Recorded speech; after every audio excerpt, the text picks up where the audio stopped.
ያገኘነ ሰው ሁሉ ጉልበቱን የሚሞክር በክርስቲያኖች ነው። ጉልበት አለኝ የሚል ሁሉ መግደል እንደሚችል የሚያረጋግጠው እኛን በመግደል ነው። የክርስቲያኖችን እንኳን ትልልቆችን ሕፃናትን አንቆ በመግደል ጀግንነት የሚመስላቸው ሰዎች ናቸው ያሉት።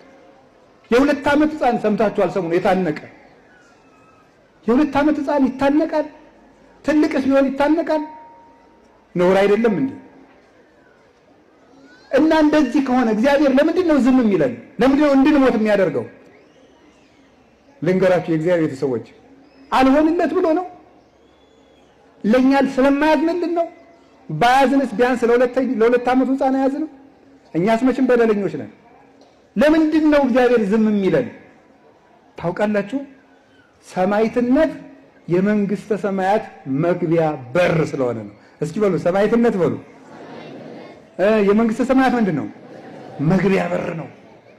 ስለዚህ ክርስቲያኖች የክርስቶስ ልጆች በመሆናቸው ሲገደሉ እግዚአብሔር ዝም የሚለው ከዚህ ከዳተኛ ዓለም ወደ እውነተኛው ዓለም ሊወስዳቸው ስለፈለገ ነው። ወደ ቅፉ ሊሰበስባቸው ስለፈለገ ነው። ለዚህ ነበር አንድ የቤተ ክርስቲያን ሊቅ ሁለተኛው ክፍለ ዘመን ላይ የነበረ እናንተ ግረፉን፣ እናንተ አሰቃዩን፣ እናንተ ደብድቡን፣ መከራውን በጨመራችሁብን መጠን ከእግዚአብሔር አክሊል ይጨመርልናል ያለ ለዚህ ነበር። ክርስቲያኖች በተገፋን ቁጥር ለዚህ ነው የክርስቲያኖችን ደም ጨክኑና አብዝታችሁ እንደ ጎርፍ አፍስሱት ይፍሰስ፣ እነሆ ያ ደም ዘር ሆኖ ሌላ ክርስቲያን አብዝቶ ያበቅላል። የቅዱስ ጊዮርጊስ ደም ዘር ነበረ። ብቻውን ሲገርፉት ሙቶ ሲነሳ ምን ያለ እያበራ ቦግ ሲል ፊቱ፣ የዚያን ጊዜ የንጉሱ ሰራዊት በሙሉ እኛም በዚህ ሰው አምላክ አምነናል ይላሉ። የሰማዕታት ደም ዘር ነው፣ አፍስሱትና ሌላ ክርስቲያን ያበቅላል ያለ ለዚህ ነበረ። የመንግስተ ሰማያት መግቢያ በር ነው። ታውቃላችሁ? የግብፅ ኦርቶዶክስ ተዋሕዶ ቤተክርስቲያን የዘመን ለመለወጫ የምታደርገው ዓመተ ሰማዕታትን ነው። አዲስ ዓመቷን የምትጀምረው ሰማዕታት ብዙ ክርስቲያኖች የተገደሉበትን ዓመት ነው።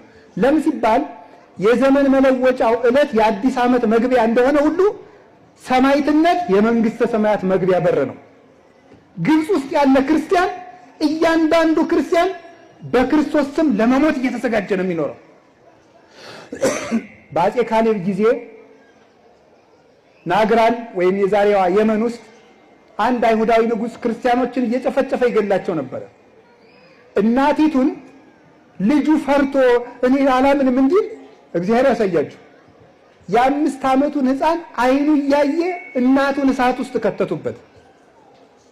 ያንን ሕፃን ንጉሱ ቀረበና ምን አለው መሰላችሁ?